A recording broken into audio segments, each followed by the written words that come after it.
Good morning students. बेटा हम लोगों का इशू ऑफ डिवेंचर का जो लास्ट टॉपिक था, हमने लास्ट क्लास में किया था, वो था रिडेम्पशन ऑफ डिवेंचर, जिसमें मैंने बताया था कि देखो रिडेम्पशन का मतलब क्या होता है। रिडेम्पशन का मतलब होता है repayment of obligations towards the debentures holder. भाई डिवेंचर होल्डर के प्रति हमारा जो ऑब्लिगेशन है, हमारी जो रेस्पॉन्सिबिलिटी है, उस रेस्पॉन्सिबिलिटी की रीपेमेंट करना, दैट इज कॉल्ड रिडेम्पशन।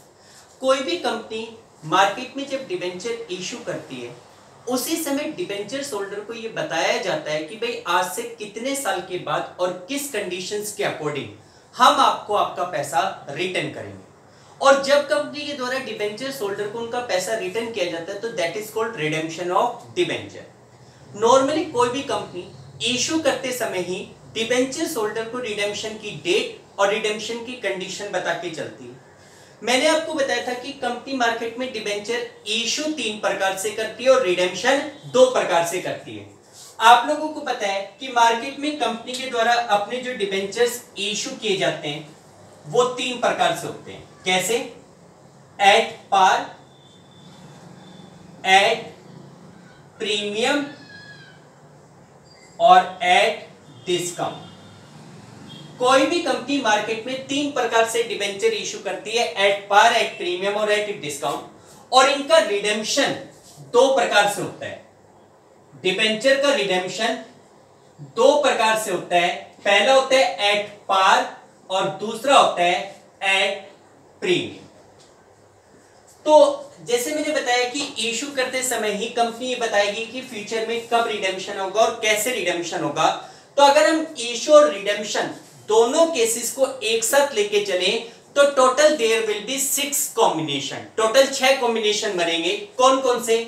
पहला कॉम्बिनेशन है issue at par, redemption at par, यानी कि कंपनी के द्वारा अपने डिवेंचर भी एट पार इशू करना, रिडेम्पशन भी एट पार करना। Second, issue at par, redemption at premium. Issue company के द्वारा एट पार किया जाए और उनका रिडेम्पशन कैसे किया जाए? प्रीमियम पे। 2 केस हो गए। Third case, issue at premium, redemption at par. Issue company premium pay करे और रिडेम्पशन एट पार करे। Issue at premium, redemption at premium. Issue भी कंपनी प्रीमियम पे करे, रिडेम्पशन भी कंपनी प्रीमियम पे करे। 4 केसेस। फिफ्थ केस हो गया issue at discount, redemption at par. Issue discount pay करे लेकिन रिडेम्पशन एट पार हो। और 6th केस है issue at discount, redemption at premium. Issue discount पे किया जाए, रिडेम्पशन प्रीमियम पे किया जाए। इस तरीके से there will be 6 cases if both the condition of issue and redemption is taken together. अगर दोनों कंडीशंस को एक साथ लिया जाए तो इशू और रिडेम्पशन से रिलेटेड टोटल 6 केसेस बनेंगे। और इन केसेस में इशू और रिडेम्पशन के रिगार्डिंग क्या एंट्री की जाएगी? देखो हमने इशू के तीनों केस पढ़े हुए, रिडेम्पशन के दोनों केसेस में क्या एंट्री होगी वो भी मैंने आप लोगों को बताई हुई है। अब हम इनको केसेस क्यों बना रहे हैं? क्योंकि देखो अभी तक के हमने जो क्वेश्चंस पढ़े, जो टॉपिक पढ़े, उसमें केवल इशू की कंडीशन दी गई थी कि कंपनी ने इतने डिबेंचर इतने रुपए के हिसाब से इस प्रीमियम पे या डिस्काउंट पर इशू किए, जर्नल एंट्री करो।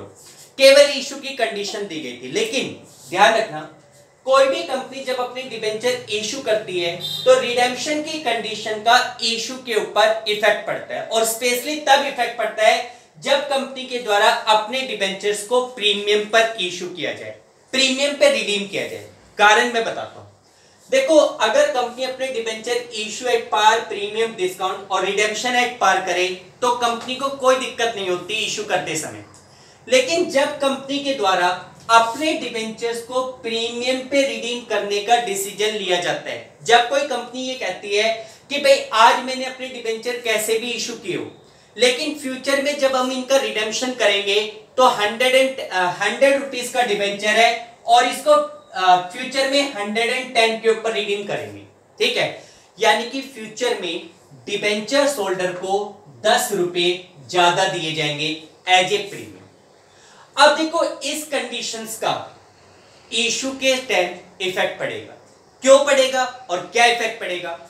देखो बेटा, जैसे आप लोगों ने प्लस वन में पढ़ा था, एक प्रिंसिपल पढ़ा था अकाउंटिंग प्रिंसिपल, जिसका नाम था प्रूडेंस प्रिंसिपल या कंजर्वेटिज्म प्रिंसिपल, आप लोगों को याद हो। उस प्रिंसिपल में हम लोगों ने बताया था कि according to prudence principle in our business organisation we should follow the same policy.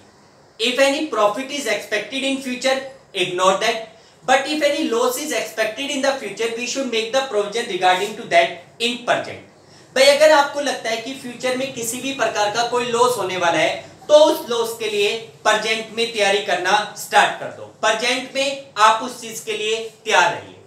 तो अब आप देखो कि जैसे मान लो कंपनी ने आज अपने डिबेंचर इशू किए, उसी समय डिबेंचर होल्डर को यह बताया गया कि भाई आज से 5 साल के बाद या 10 साल बाद हम आपको रिडीम करेंगे 110 में, उस समय 10 रुपीज ज्यादा देंगे। फ्यूचर में जो 10 रुपए ज्यादा दिए जा रहे हैं उसको कहते हैं प्रीमियम ऑन रिडेम्पशन, जो कंपनी के लिए एक लॉस है। आज कंपनी ने जब अपने डिबेंचर इशू किए, उसी टाइम कंपनी को यह पता चल गया कि भाई फ्यूचर में इन डिबेंचर पे हमें 10 रुपीज ज्यादा देने पड़ेंगे, यानी कि फ्यूचर के इस लॉस के बारे में कंपनी को प्रेजेंट में पता चल गया। तो कंपनी क्या करेगी, इस लॉस के लिए इशू करते समय ही एक एंट्री करेगी, ताकि इस लॉस को धीरे धीरे करके राइट ऑफ किया जा सके। फ्यूचर का लॉस है, प्रीमियम फ्यूचर में देंगे, लेकिन इस लॉस को कंपनी प्रेजेंट में दिखाएगी, और प्रेजेंट में इस फ्यूचर के लॉस के लिए एक एंट्री होगी। वो एंट्री क्या होगी, loss on issue of debenture account debit to premium on redemption of debenture account, to premium on redemption of debenture. देखो फ्यूचर का ये जो लॉस है, इस लॉस के लिए कंपनी प्रेजेंट में एंट्री करेगी, loss on issue of debenture account debit to premium on redemption. भाई प्रीमियम ऑन रिडेम्पशन आपने क्रेडिट किया, क्योंकि आज की डेट में ये आपके लिए एक लायबिलिटी बन गई। आपके लिए क्या है, लायबिलिटी, जिसकी पेमेंट आपको फ्यूचर में करनी है। फ्यूचर में जब पेमेंट करोगे तो उस समय premium on redemption of debenture को क्या करोगे, डेबिट, ताकि ये लायबिलिटी खत्म होगी। दूसरी तरफ आपने loss on issue of debenture को डेबिट किया है, क्योंकि आज इशू करते समय ही फ्यूचर का लॉस आपको पता चल गया, इस लॉस को हम धीरे धीरे करके राइट ऑफ करते हैं। तो अगर कंपनी के द्वारा अपने डिबेंचर को प्रीमियम पे रिडीम किया जाए, तो इशू करते समय इस एंट्री को मर्ज किया जाता है along with the issue entry, issue की एंट्री के साथ। ठीक है बेटा, तो देखो ये एंट्री भी हमें दिखानी पड़ेगी इशू करते समय, अगर डिबेंचर का रिडेम्पशन प्रीमियम पे किया जाए। इसलिए मैंने आपके सामने 6 केसेस बनवाए हैं कि अगर इशू और रिडेम्पशन दोनों की कंडीशन एक साथ दी जाए, तो इशू और रिडेम्पशन के टाइम क्या एंट्री की जाएगी। तो देखो हम इनको कुछ केस वाइज स्टडी करते हैं, डिफरेंट केस बनाते हुए उनकी क्या एंट्री होगी वो कर रहे हैं। देखो बेटा, एक तरफ तो मैं लिख रहा हूं इशू की एंट्री, इशू करोगे तो क्या एंट्री होगी इशू के टाइम, और एक तरफ मैं लिख रहा हूं रिडेम्पशन एंट्री, अगर रिडेम्पशन करोगे तो क्या एंट्री होगी। ठीक है, इसमें हम टोटल 6 केसेस बना रहे हैं। पहला case, when debentures are issued at par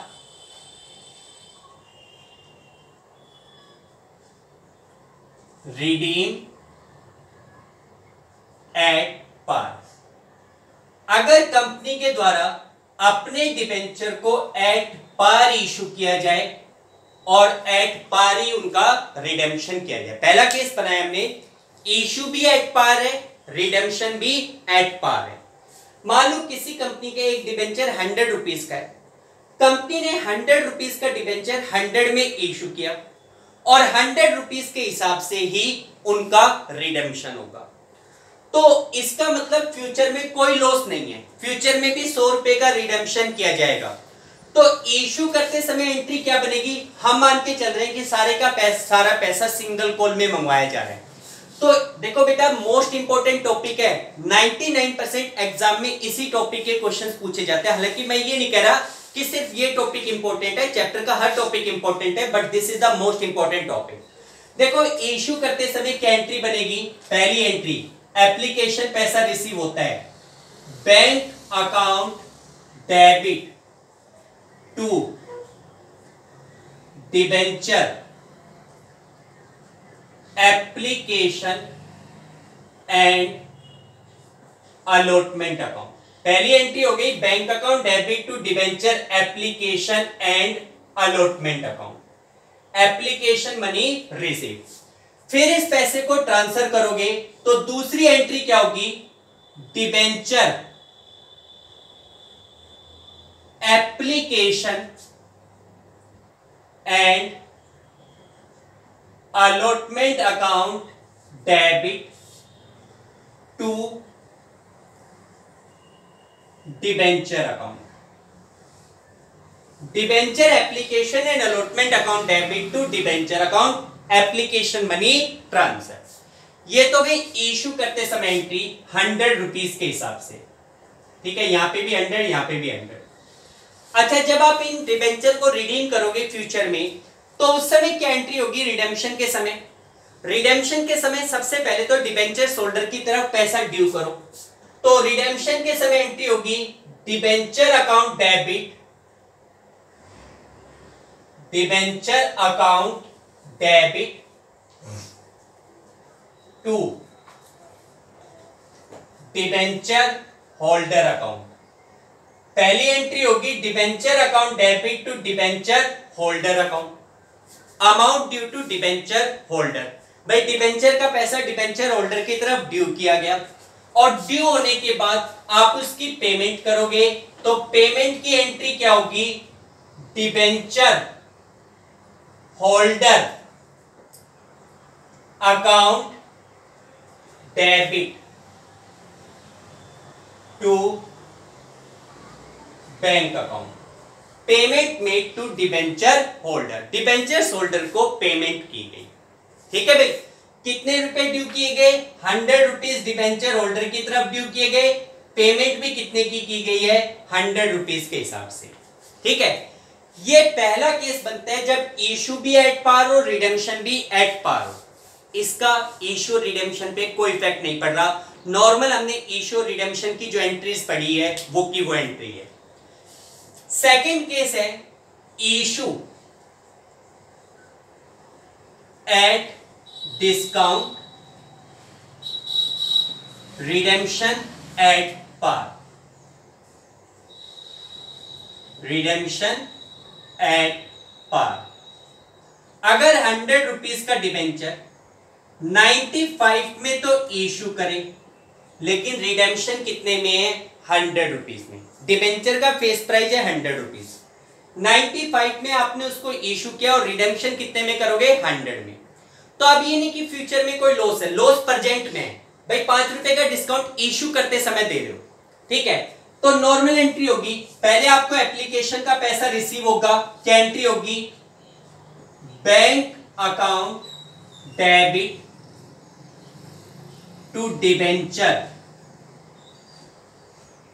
application and allotment account. बेटा आपकी फर्स्ट एंट्री होगी bank account debit to debenture application and allotment account. Application and allotment के टाइम आपको कितने पैसे मिलेंगे? 95 रुपीज मिलेंगे। फिर आप इस पैसे को ट्रांसफर करोगे। जब हम ट्रांसफर की एंट्री करते हैं तो उस समय discount on issue of debenture को क्या करते हैं? डेबिट करते हैं। डिस्काउंट एक लॉस है, तो सेकंड हमारी एंट्री हो जाएगी debenture application and allotment account debit to debenture account, sorry, debenture application and allotment account debit discount on issue of debenture account debit to debenture account, debenture application and allotment account debit, discount on issue of debenture account debit to debenture account. Debenture account में कितने रुपए चले जाएंगे? 100 rupees. ठीक है, उसके बाद हमें इन डिबेंचर का रिडेम्पशन करना है। ठीक है, ये तो इश्यू की एंट्री हो गई, 95 के हिसाब से इश्यू किया। अब हमें उन डिबेंचर को रिडीम करना है, तो रिडीम करते समय डिबेंचर होल्डर को कितने पैसे लौटाने हैं? वही 100 रुपीज एट पार रिडीम कर रहे हो, तो एट पार रिडीम करोगे तो सेम एंट्री बनेगी। पहले तो 100 रुपीज डिबेंचर होल्डर की तरफ ड्यू करो। क्या एंट्री बनेगी ड्यू करने की? Debenture account debit to debenture holder, amount due to debenture holder, और उसके बाद आप डिबेंचर होल्डर को पेमेंट करोगे। पेमेंट करने की एंट्री हो जाएगी debenture holder account debit to bank account. इसका मतलब ऊपर वाली ये की एंट्री आपकी रिपीट होंगी, रिडेम्पशन करते समय यही एंट्री आपकी क्या हो जाएगी? रिपीट हो जाएगी। ठीक, ये सेकंड केस है जब डिबेंचर को इशू आप एट डिस्काउंट करो और रिडेम्पशन एट पार। इसके बाद थर्ड केस है issue at premium, redemption at par. 100 rupees का डिबेंचर 110 में इशू किया जाए, 105 कर लो एक बार। 100 रुपीज का डिबेंचर है, आपने इशू 105 रुपीज में किया, लेकिन रिडेम्पशन करते समय डिबेंचर होल्डर को 100 रुपए रिटर्न करोगे, 100 रुपीज में रिडीम करोगे। इशू प्रीमियम पे, रिडेम्पशन एट पार है। देखो अगर रिडेम्पशन एट पार है तो इशू पे कोई फर्क नहीं पड़ता, नॉर्मल एंट्रीज होती है इशू की, जैसा अभी तक आप करते आए थे। आप 100 रुपीज का डिबेंचर 105 के हिसाब से इशू करना चाहते हो। फर्स्ट एंट्री एप्लीकेशन अमाउंट आपको रिसीव होगा। फर्स्ट एंट्री आपकी बनेगी bank account debit to debenture application and allotment account. देखो आपकी फर्स्ट एंट्री बनेगी, आपको एप्लीकेशन का पैसा मिलेगा। कितना अमाउंट मिलेगा एप्लीकेशन के समय? 105 रुपीज। पहली एंट्री बनेगी bank account debit to debenture application and allotment account. ठीक, फिर आप इस पैसे को ट्रांसफर करोगे, तो इस पैसे में से 100 रुपीज तो है डिबेंचर के, 5 रुपीज किसके हैं? प्रीमियम के। तो इस पैसे को जब आप ट्रांसफर करोगे तो आपकी सेकेंड एंट्री बनेगी debenture application and allotment account debit to debenture account and to security premium reserve account. Debenture application and allotment के 105 रुपीज, जिसमें से डिबेंचर अकाउंट में 100 रुपीज और सिक्योरिटी प्रीमियम रिजर्व में 5 रुपीज। ठीक, ये तो हो गया एप्लीकेशन मनी रिसीट और फिर एप्लीकेशन मनी ट्रांसफर। ये तो गई इशू की एंट्री। अब बात करते हैं रिडेम्पशन की एंट्री की। रिडेम्पशन कितने में कर रहे हो?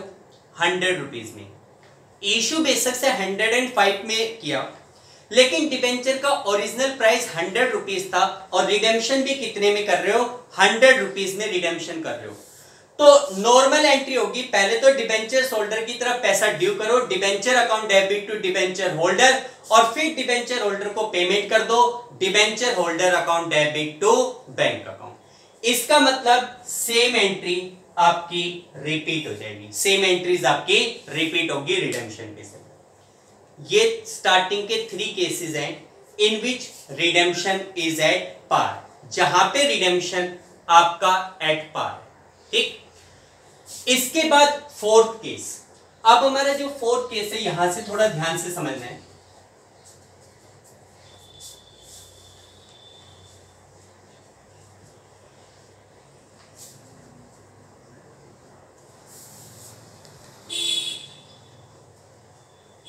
देखिए बेटा, अब हमारे पास फोर्थ केस आता है, issue at par. Fourth case, issue at par, redemption at premium. Redemption at premium. किसी कंपनी का एक डिबेंचर 100 रुपीज का है, कंपनी ने 100 रुपीज में इशू किया, लेकिन उनके रिडेम्पशन की कंडीशन डिसाइड हुई है, रिडेम्पशन प्राइस डिसाइड हुआ है 110 रुपीज। भाई मान लो कोई भी कंपनी 100 रुपीज का डिबेंचर 100 रुपीज में इशू करती है, लेकिन डिबेंचर होल्डर को यह कहा जाए कि भाई फ्यूचर में हम आपको 110 रुपीज वापस करेंगे, आपका जो फ्यूचर में रिडेम्पशन होगा वो 10 रुपीज ज्यादा पे होगा, फ्यूचर में हम आपको प्रीमियम के ऊपर रिडीम करेंगे। तो अब आप देखो कि कंपनी ने इशू तो एट पार किया है, लेकिन फ्यूचर में कंपनी उनको रिडीम 110 यानी कि प्रीमियम पे करेगी। तो देखो ऐसे सिचुएशन में कंपनी ने जब डिबेंचर इशू किए, उसी समय कंपनी को यह पता चल गया कि भाई फ्यूचर में डिबेंचर का रिडेम्पशन करते समय आपको 110 रुपीज वापस करने हैं, फ्यूचर में आपको अपने डिबेंचर के रिडेम्पशन के समय 10 रुपीज का प्रीमियम पे करना है। इस फ्यूचर के लॉस को कंपनी प्रेजेंट में शो करेगी, फ्यूचर में होने वाले इस लॉस को कंपनी प्रेजेंट में शो करेगी, और प्रेजेंट में ही इसकी एक एंट्री बनाएगी, loss on issue of debenture to premium on redemption of debenture के नाम से। तो देखो पहली एंट्री, सबसे पहले इशू करते समय कंपनी को एप्लीकेशन का पैसा रिसीव होगा, पहली एंट्री होगी एप्लीकेशन के अमाउंट को रिसीव करने की, वो तो नॉर्मल एंट्री हो जाएगी, bank account debit to debenture application and allotment account. Application and allotment के टाइम आपको कितने मिलेंगे? 100 रुपीज। अब क्योंकि प्रेजेंट में एट पार इशू है, नॉर्मल एंट्री होती है debenture application and allotment to debenture, लेकिन फ्यूचर का जो लॉस है, फ्यूचर में इन डिबेंचर के रिडेम्पशन के समय जो आप प्रीमियम दे रहे हो, उस प्रीमियम को इशू करते समय ही दिखाएंगे। एप्लीकेशन का पैसा जो ट्रांसफर करेंगे, तो उस ट्रांसफर की एंट्री के साथ ही ये वाली एंट्री आप मर्ज करोगे, ये वाली एंट्री आप ऐड करोगे, loss on issue of debenture account debit to premium on redemption of debenture. तो आज की डेट में आपकी जो सेकेंड एंट्री होगी वो होगी डिबेंचर, देखो ध्यान से समझो, debenture application and allotment account debit loss on, एक बात आप नॉर्मल एंट्री करो, नॉर्मल एंट्री होती है debenture application allotment account debit to debenture account, to debenture account, ये 100 और ये यहां पे भी 100। इसी के साथ फ्यूचर का जो लॉस है 10 रुपए का, वो वाली एंट्री इसके साथ मर्ज कर दो, ऐड कर दो, और वो एंट्री यहां पे बनेगी loss on issue of debenture account debit to premium on redemption of debenture. Future का कितने का लॉस है? 10 रुपीज का, वो लॉस की एंट्री इसके साथ ही ऐड करोगे, loss on issue of debenture account debit to premium on redemption of debenture. ठीक है, ये हो गई इशू के टाइम एंट्री। रिडेम्पशन के समय जब आप उन डिबेंचर का रिडेम्पशन करोगे, तो आपको डिबेंचर होल्डर को 110 रुपीज लौटाने, जिसमें से 100 रुपीज डिबेंचर के और 10 रुपीज प्रीमियम के। एंट्री होगी percentage debenture account debit premium on redemption of debenture account debit to debenture holder account. देखो डिबेंचर कितने का है 100 रुपीज, प्रीमियम है 10 रुपीज। डिबेंचर होल्डर की तरफ कितना पैसा ड्यू होगा 110 rupees, amount due to debenture holder. Debenture holder की तरफ अमाउंट ड्यू करने के बाद आप उन डिबेंचर होल्डर को पेमेंट करोगे। पेमेंट करने की एंट्री क्या होगी, debenture holder account debit to bank account. Debenture holder account debit to bank account. Debenture holder को कितने की पेमेंट की जाएगी 110 रुपीज की। पेमेंट की एंट्री हो जाएगी debenture holder account debit to bank. Clear बेटा? ये जो फ्यूचर का लॉस है इसे प्रेजेंट में दिखाना पड़ता है। क्लियर? ठीक। इसके बाद फिफ्थ केस, अगला केस क्या है, इशू एट प्रीमियम, रिडेम्पशन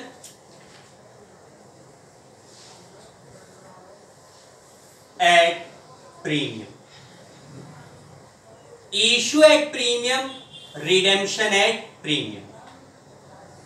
किसी कंपनी का 100 रुपीज का डिबेंचर है जिसको कंपनी ने 105 यानी कि प्रीमियम पर इशू किया, और रिडेम्पशन भी कंपनी कैसे करेगी, प्रीमियम पे करेगी।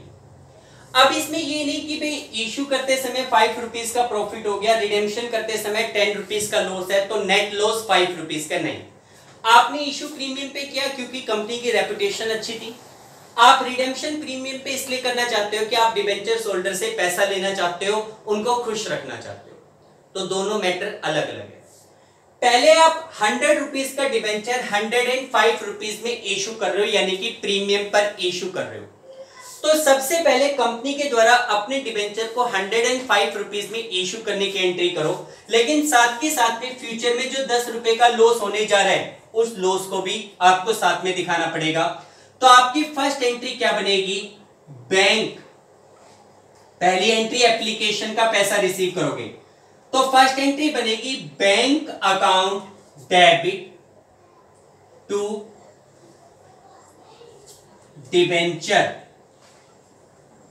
Application and allotment account. Bank to debenture application and allotment. Application and allotment का कितना अमाउंट आपको रिसीव होगा, 105 रुपीज आपको रिसीव होगा। कितना पैसा रिसीव होगा, 105 रुपीज आपको रिसीव होगा।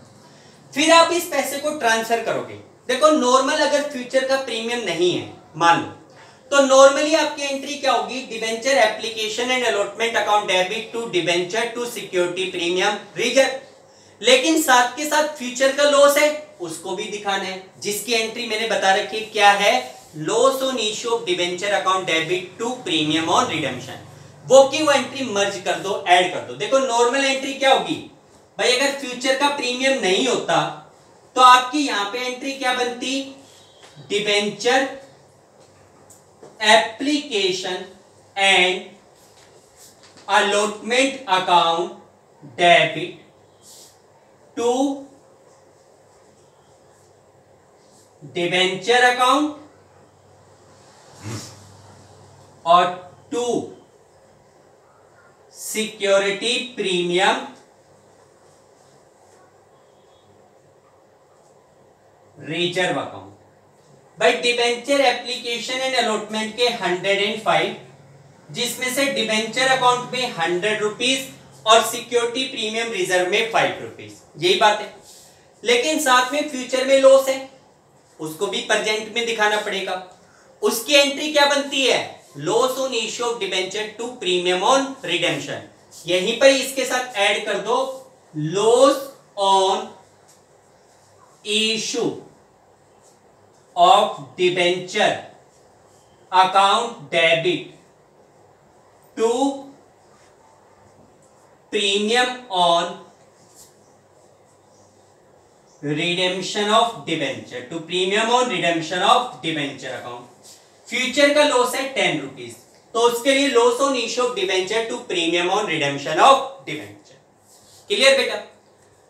ये हो गई इश्यू की एंट्री, अगर कंपनी के द्वारा डिबेंचर को प्रीमियम पर इश्यू किया जाए। अब बात करते हैं रिडेम्पशन की। देखो रिडेम्पशन करते समय डिबेंचर होल्डर को कितना पैसा देना है, वही 110 रुपीज। 100 रुपीज डिबेंचर के और 10 रुपीज प्रीमियम ऑन रिडेम्पशन के। नॉर्मल एंट्री क्या बनेगी? Debenture account debit, premium on redemption of debenture account debit to debenture holder. पहले तो डिबेंचर होल्डर की तरफ पैसा ड्यू करो, डिबेंचर के 100 रुपए, प्रीमियम के 10 रुपीज, और टोटल कितना पैसा ड्यू हो गया? 110। फिर डिबेंचर होल्डर को पेमेंट करो, तो लास्ट एंट्री क्या हो जाएगी? Debenture holder account debit to bank account. यानी कि इस केस में भी रिडेम्पशन की सेम एंट्री होगी, सेम एंट्री आपकी रिपीट हो जाएगी। ठीक है बेटा, ये की एंट्री 5th केस। ठीक, ये 5 केस हो गए। इसके बाद 6th केस पे आओ।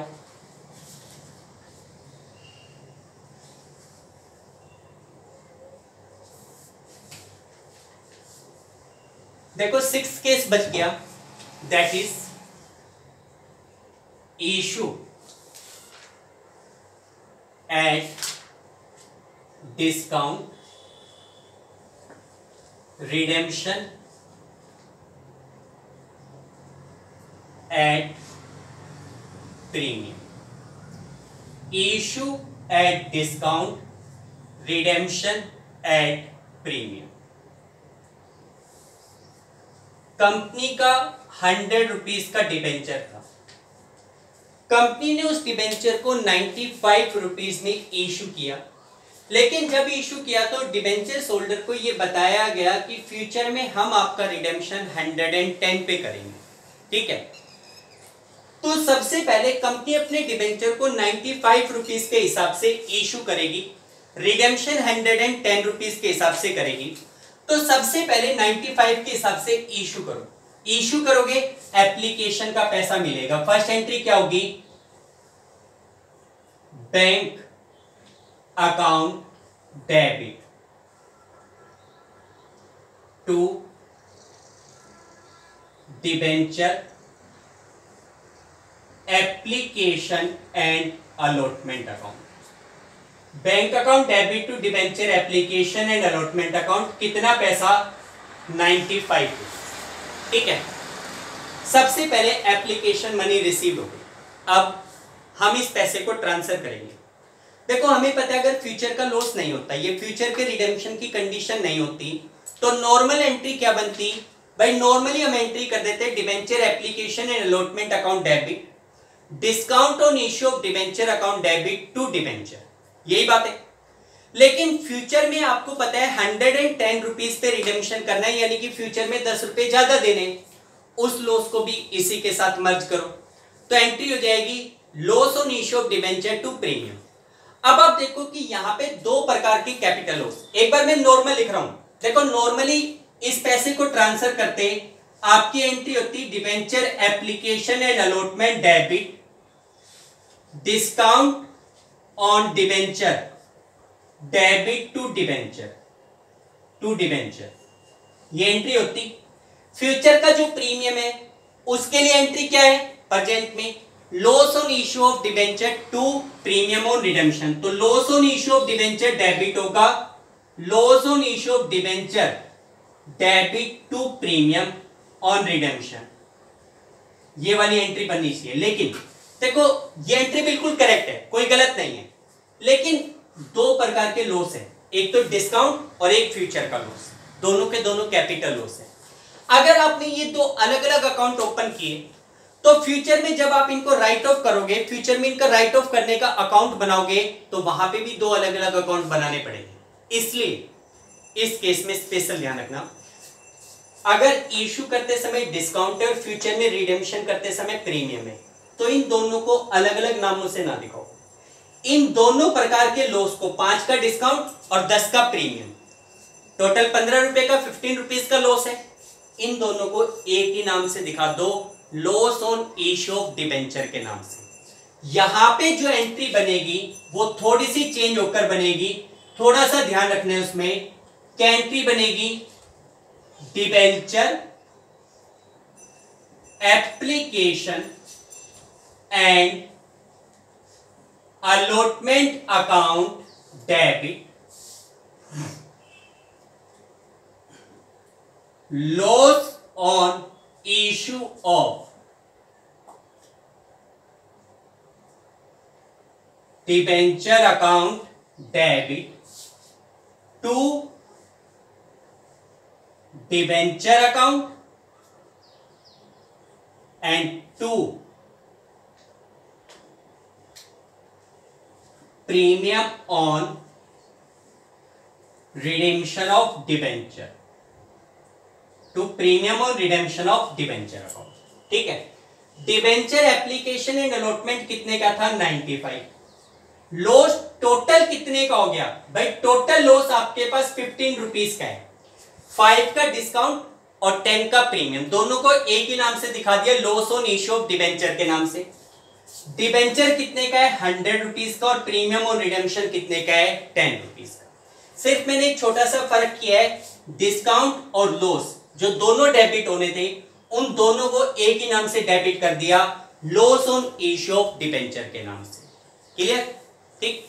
अच्छा, रिडेम्पशन कैसे कर रहे हो, प्रीमियम पे। पहले डिबेंचर होल्डर की तरफ पैसा ड्यू करोगे, debenture account debit, premium on redemption of debenture account debit to debenture holder. फिर आप डिबेंचर होल्डर को पेमेंट करोगे, वही 110 debenture holder account debit to bank, यानी कि सेम एंट्री आपकी रिपीट हो जाएगी। ठीक है, सेम एंट्री आपकी रिपीट हो जाएगी। क्लियर बेटा? तो देखिए बेटा, इस तरीके से अगर हम इश्यू और रिडेम्पशन दोनों केसेस को एक साथ लेके चलें तो total there will be 6 combination. इन 6 कॉम्बिनेशन में इश्यू और रिडेम्पशन की क्या एंट्रीज होती है वो मैंने आज आपको बताई।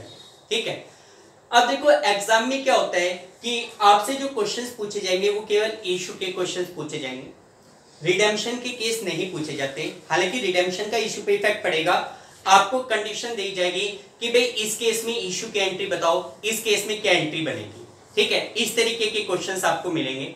फिर भी आपको रिडेम्पशन की एंट्रीज आनी चाहिए क्योंकि नेक्स्ट जो चैप्टर है that is completely related to redemption of debenture. तो अभी हम लोगों ने रिडेम्पशन की क्या कंडीशंस है वो प्रेजेंट में इश्यू करते समय ही आप लोगों को बताई है। ठीक। अच्छा, इसमें एक बात और देखो, जैसे यहाँ पे आप लोग लॉस को राइट ऑफ करते हो, ठीक है भाई, फ्यूचर का जो लॉस है उसकी प्रेजेंट में एंट्री कर रहे हो। यहाँ पे क्या था कि सारे का सारा पैसा कंपनी सिंगल कॉल में मंगवा रही है, आपने एप्लीकेशन के साथ ही लॉस को राइट ऑफ करने की एंट्री कर दी। लेकिन अगर कंपनी के द्वारा पैसा इंस्टॉलमेंट में मंगवाया जाए, एप्लीकेशन अलॉटमेंट फर्स्ट कॉल पे, तो उसमें ध्यान रखना ये फ्यूचर का जो लॉस है जिसको राइट ऑफ करने की एंट्री आप प्रेजेंट में करते हो, अगर बताया नहीं जाए और कंपनी एक से ज्यादा कॉल में पैसा मंगवा रही है तो अलॉटमेंट के साथ करनी है। राइट ऑफ करने की एंट्री कहां पे करनी है, अलोंग विद अलॉटमेंट। क्लियर बेटा? तो देखो बेटा, ये आज का हमारा टॉपिक है, इसी से रिलेटेड प्रैक्टिकल क्वेश्चंस हम लोग नेक्स्ट क्लास में कंटिन्यू करेंगे। आई होप आप सबको ये कोई टॉपिक समझ में आया होगा, इसको ध्यान से समझिए, 99% इसी से रिलेटेड क्वेश्चंस आएंगे एग्जाम में। Okay, thank you, have a nice day.